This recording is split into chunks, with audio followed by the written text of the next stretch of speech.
E nós vamos fazer contato com o advogado criminalista, integrante do coletivo Advogadas e Advogados pela Democracia, José Carlos Portela Júnior. Bom dia, Portela. Bom dia, Glauco. Bom dia, ouvintes. Bom, Portela, ontem nós tivemos a decisão da segunda turma do Supremo Tribunal Federal declarando a suspeição do então juiz Sérgio Moro no caso do triplex do Guarujá, relativo ao ex-presidente Lula. E do ponto de vista dos efeitos práticos, mas também dos efeitos aí simbólicos, daquilo que ela representa, o que diferencia essa decisão da segunda turma do STF em relação àquela decisão do ministro Edson Fachin, que anulou todos os processos referentes ao ex-presidente Lula no âmbito da Lava Jato de Curitiba?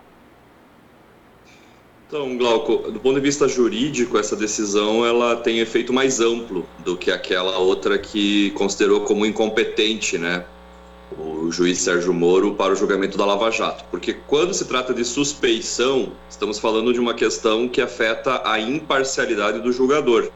E a imparcialidade do julgador, como já falamos tantas vezes aqui na rádio, é uma pedra basilar do processo penal democrático, né? Próprio de uma democracia que se precisa que o réu seja julgado por um juiz imparcial, que não tenha interesse na causa.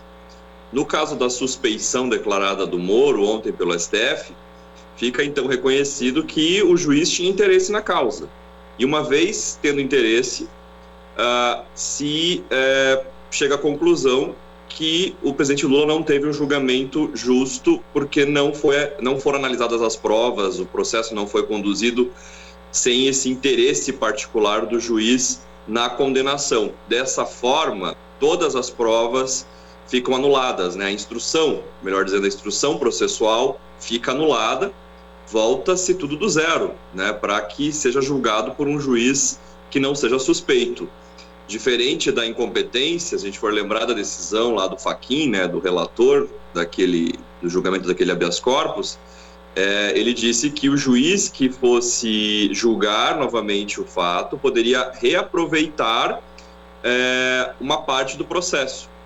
Mas até aquele momento não havia sido julgado esse habeas corpus que questionava a suspeição do Sérgio Moro. Então agora a coisa ganha outra roupagem, né? Somando a questão da incompetência, a questão da suspeição do Sérgio Moro, o juiz que for julgar esse processo do zero, ele não pode aproveitar a instrução processual porque foi conduzida por um juiz claramente parcial. Essa é uma questão jurídica.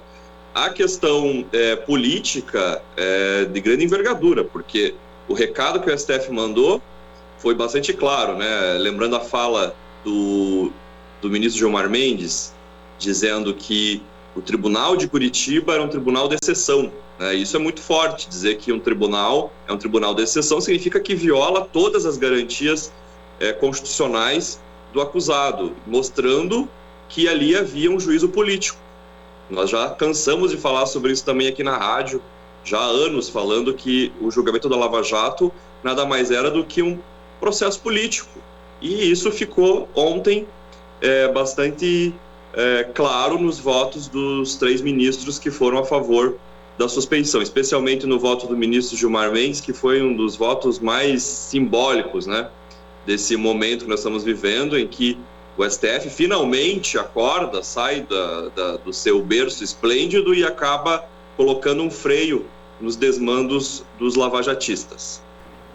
Inclusive nesse aspecto, né, do voto do ministro Gilmar Mendes, ele representa também uma mudança de maré, porque, como você ressaltou, Portela, há anos você e outros juristas vêm falando a respeito das ilegalidades cometidas pela Lava Jato e também da própria suspeição do juiz Sérgio Moro. Tivemos inclusive o livro das suspeições, que foi lançado recentemente, né, no ano passado, também outro livro, Comentários a uma Sentença Anunciada, que tem mais de 100 artigos apontando para as ilegalidades do ponto de vista jurídico cometidas pela Lava Jato. Então ontem também houve isso, né, Portela, um reconhecimento de tanta gente que vem lutando pelo Estado de Direito no Brasil há anos, inclusive contra a maré, contra boa parte da mídia comercial, e agora tem justamente esse reconhecimento da suspeição que de certa forma aí acaba abarcando todas essas pessoas que lutaram e denunciaram isso durante muito tempo, não, Portela? Portela.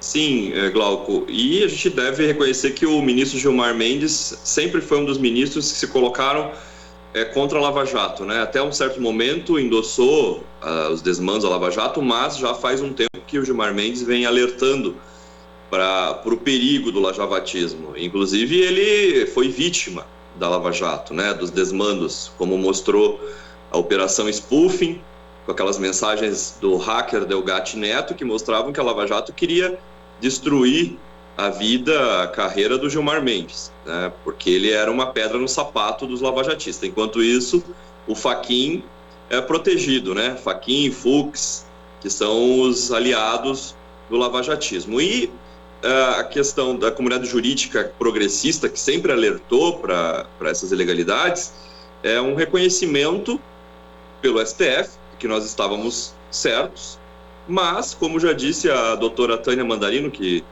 falou logo após o julgamento do outro habeas corpus, que reconheceu a incompetência da 13ª Vara de Curitiba, como ela disse, justiça que tarda não é justiça. Olha o estrago que a Lava Jato trouxe para o país, né, em termos de demolição dos frágeis pilares da democracia do Brasil, destruição de setores estratégicos da economia, gerou em desemprego em massa nesses setores estratégicos. O Brasil ainda não se recuperou e talvez leve décadas para recuperar o ganho econômico que tinha com a questão das construtoras, nas operações de óleo e gás da Petrobras, né? Tudo isso, além dos desdobramentos da Lava Jato, que afetaram a eletronuclear, levaram à prisão o Almirante Otto de maneira ilegal, né? Que é considerado um dos grandes especialistas em energia nuclear no Brasil.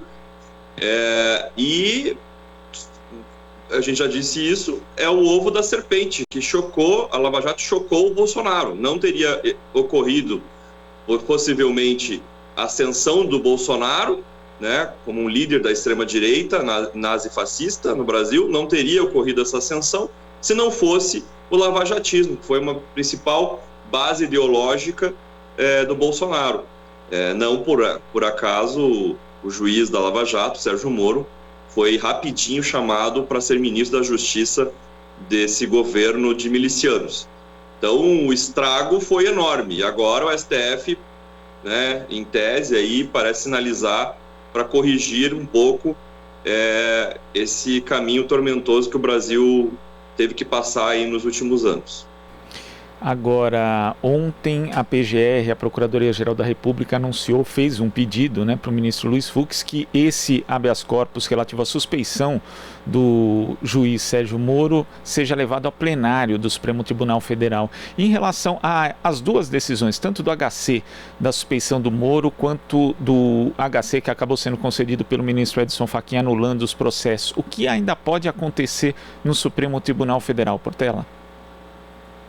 Bom, porque nós estamos lidando com duas questões de ordem procedimental, que a gente fala, né? São questões da forma do processo, a questão da competência e a questão da suspeição, que acolhidas, né, em definitivo pelo STF, elas impedem análise do mérito da causa, vamos dizer, na questão do ponto de vista das provas, etc., né? Se as provas indicam para inocência ou culpa do presidente Lula. Então, essas questões processuais, elas impedem que se avance para a análise das outras questões, mas da forma acolhidas, jogam o processo para a instância ordinária, volta para a instância ordinária, como o Fachin disse isso lá naquele HC, do habeas corpus da incompetência. Deveria ser julgado o caso do presidente Lula no Distrito Federal, pela Vara Federal do Distrito Federal. E aí se recomeça do zero esse processo, só que há aí, inclusive, pessoas que dizem que há uma probabilidade de haver prescrição. E também gera uma outra coisa, porque vai haver outro tipo de debate sobre as provas que hoje nós temos conhecimento graças à Operação Spoofing, né? Se não fosse, talvez, pela Operação Spoofing, muita coisa ficaria sem ser revelado para a defesa do presidente Lula. Então, as provas que surgem aí, que são reveladoras dessa trama toda criminosa da Lava Jato, podem afetar, sim, até mesmo a possibilidade de tornar impossível ou inviável o recomeço dessa história toda, que se instaure um novo processo, que o presidente Lula seja chamado ao banco dos réus, né? Isso do ponto de vista jurídico. Agora, claro, a gente está lidando com questões políticas também, né? Não sabemos como que setores não interessados na candidatura do presidente Lula podem reagir, né? Com outras manobras, inclusive jurídicas, com o lawfare de novo, para poder impedir a candidatura dele. Mas torna um pouco mais difícil isso diante do quadro agora que nós temos favorável ao presidente Lula, né? Lembrando que diante dessas decisões ele se torna elegível novamente, né? Ele sai do âmbito da lei, da chamada lei da ficha limpa. Então a coisa agora parece favorecer um pouco a candidatura do presidente Lula, mas a gente tem que ficar vigilante, porque essa gente não está para brincadeira, né? Basta ver o que o Bolsonaro começa, né, a sinalizar com um discurso cada vez mais violento, né? Nós temos a ala militar, né, um grande fator de importância nessa questão. Então a gente tem outros desdobramentos políticos que podem afetar a questão jurídica. Vamos acompanhar aí com atenção isso. E são esses desdobramentos que preocupam as pessoas de uma forma geral, né? Porque a gente se acostumou a um cenário de politização do sistema de justiça e também de judicialização da política, que às vezes traz aí alguns comportamentos estranhos. A própria Procuradoria-Geral da República, que tem sido tão leniente em relação ao governo Bolsonaro, em relação a possíveis crimes de responsabilidade que tenham sido cometidos pelo presidente, até em relação à própria condução da pandemia por parte do governo, entra com uma questão de ordem para tentar levar esse HC do Moro ao plenário. Quer dizer, nesse caso específico, inclusive, Portela, não se esgotaria aí, não transitaria em julgamento esse HC justamente com a decisão da segunda turma do STF? Na minha compreensão, sim. Agora, sabe que o regimento do STF é um grande lodo, né? Assim, porque a gente já viu nos últimos anos as interpretações possíveis que se fazem do regimento do STF são inúmeras, né? Não me espantaria que passassem por cima do regimento e jogassem isso para o plenário e a decisão mudasse, né? Eu não tenho nenhum tipo de ingenuidade em achar que a gente está com essa coisa resolvida ainda, né? Foi uma vitória importante, temos que considerar isso, né? 3 ministros entenderam que a situação ali é grave, né? E lá na outra situação do HC da incompetência também. Então a gente tem vamos dizer, um cenário mais favorável, mas tentar jogar para o plenário e passar por cima do regimento do STF pode ser uma manobra para tornar levar essa história aí um pouco mais longe, né?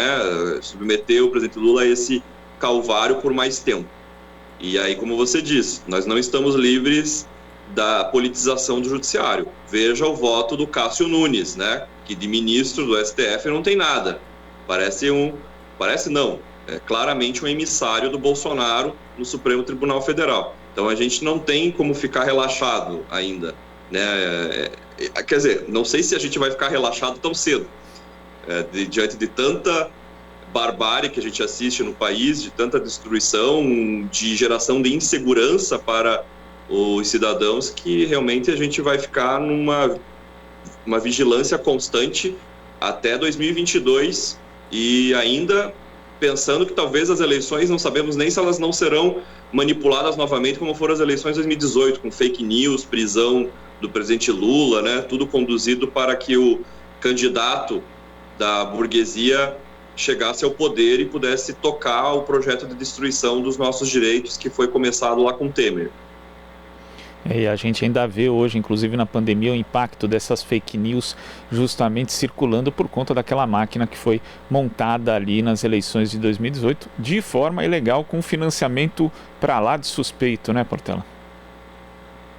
E o TSE até agora não julgou o processo que é para analisar se a chapa Bolsonaro-Mourão deve ser cassada por conta do uso ilegal de fake news nas eleições, né? Onde está o TSE? Desapareceu, né?